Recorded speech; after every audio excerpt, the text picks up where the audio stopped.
Okay guys, little equinox job here in, I guess this is considered Del Sur or Carmel Valley.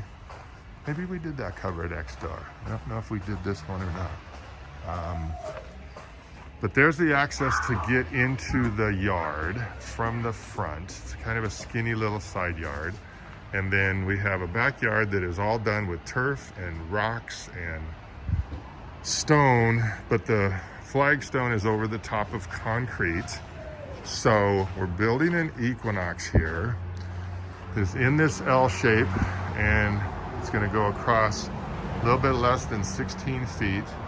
And this wall is just a little under 6 feet. We're going to come out 9. So we're just going to cantilever this ledger off of this wall. So make sure that we get a good connection here. We're going to be just under that screed. I want you guys to be just a little bit under the screed so you can get a bead of caulking below that screed onto our 2x8 bronze ledger. So it'll still leave a couple inches between the window pop-outs and the bottom of the 2x8. And use almond caulking. Don't use white caulking on this because I don't want it to be an issue with the customer. And I think I'd rather use almond than bronze caulking. You could use bronze, but you make sure you put it on very neatly and don't smear it all over the stucco. If you want to use bronze caulking on top of the brown bronze 2x8s, okay? So this is going to cantilever out to 9 feet. So we're going to go from the wall to 9 feet to the outside of the 2x8. And I'll give you the dimension. It'll be like 15.8 or 9, maybe even 15.10 to the outside of the equinox, which is going to be just about where the hose bib is here on the wall. And like I said, just below the screed. And then put a little tilt on it. We want it to drain back to the house and tilt it just a shade to the right because we're going to put a downspout here with a V elbow. We're going to come out of the equinox gutter and we're going to wire it into the existing downspout here. He's painted the downspout with the house color paint. He has the paint, so he'd like us to paint his corrugated B elbow and a little extension tube here and cut a hole in the side of the existing downspout and as neatly as possible insert a 2x3 corrugated downspout and then caulk it all up nicely and then paint the caulking, all right, for the connection into the side of the downspout that goes underground. And I'll get to we're going to modify this downspout a little bit. I'll get to that in a second. So 9 by 16, one 7 by 7 post, go through the flagstone into the concrete below. So bring out a 5-inch and probably a couple of 5-inch Hiltis would probably be better. 7s are probably going to go too deep if this has just got a slab underneath it. So bring out a couple of 5-inch Hiltis, put them in through the flagstone into the concrete below on a 7 by 7 post base that we make up in the shop, you know, those 7 by 7 bases. Flap the corner so we have a finished corner on the post. And I didn't check this corner for square, but I think even if it's a little bit out of square, it wouldn't be, it's only coming out 6 feet. Maybe I'll check that real quick before I leave.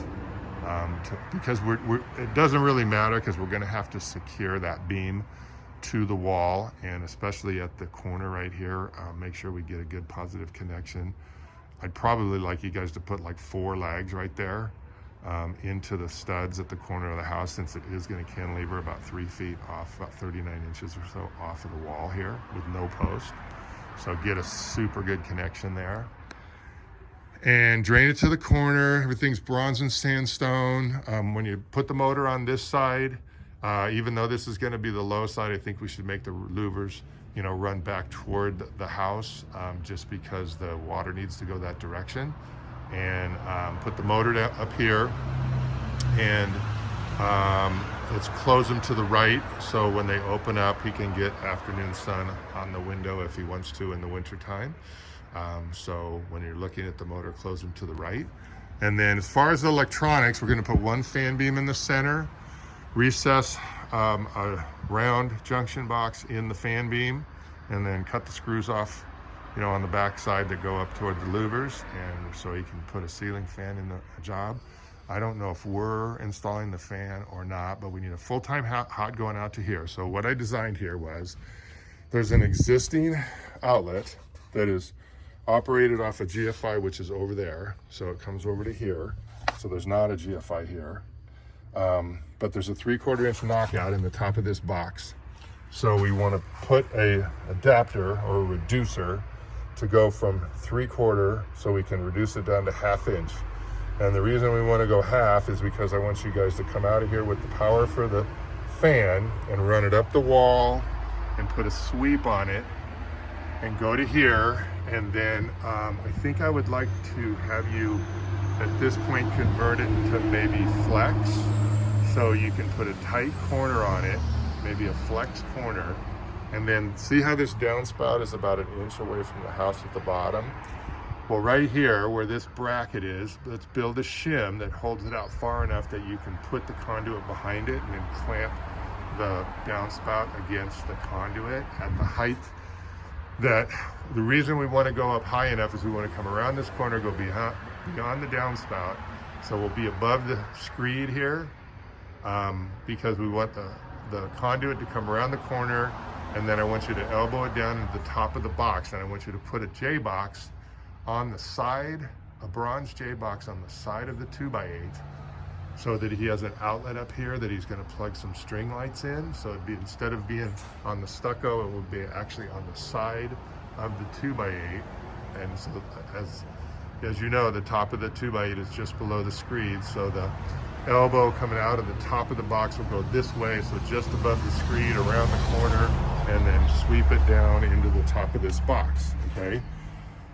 And the 12-volt wire needs to accompany that, so we can either put it all in the same conduit, put the 14-2 Romex in there and sneak the low voltage wire in there at the same time, or you can just zip tie the 12-volt wire, because I'm going to have you guys mount the transformer right here above his other low voltage transformer. So we'll put a black transformer here, and with a long enough cord on it to just go ahead and plug it into the second outlet that's underneath this in-use cover plate. So mount the transformer, put the remote module inside of it, run the cord up to power the transformer. Then the 12-volt wire needs to go out and either run across, and like I said, either zip tie it to the conduit that's running up the wall, which he's probably going to ask you to paint this conduit too, so be prepared for that. I would say that you should probably bring some of that bonding primer and maybe primer up all the conduit parts, so that you can just slop some of this yellow paint on it that he has, that he's painted everything else here yellow. He's probably going to ask you to do that, so be prepared for that. Don't paint the box, as he's got a black box here, so we'll just put our box here, put the cord inside here, and then obviously the black wire that runs up to the Equinox, it probably would be best to put it inside the conduit, which means that you guys would have to drill a hole, preferably in the bottom of this existing box here, and then just fish the 12-volt wire in here with the same circuit as the electrical that goes up to the ceiling fan and the into the J box or the outlet we're putting on the 2x8 frame. And that might be the cleanest, because if you zip tie the wire, you're going to probably have to paint all that too for him. Okay, and then put a bronze in-use cover. Actually, put another bubble cover, because one of those expandable ones would probably be good in bronze here, because he's going to get some string lights to put around the perimeter, and he wants to just keep it plugged in. So make sure there's an in-use cover plate on the outlet on the side of the Equinox, and that's it. So 12-volt transformer, we talked about the wiring, conduit, go around the corner behind the downspout, create your own new Y downspout that goes into this one. I paint everything yellow. And then that's it. You have to cut all your louvers because I'm going to order 10 footers, build the frame out to 9 feet, and you'll be cutting all the louvers to get them to fit exactly in the space. I think that's it, guys. Call me with questions. See ya.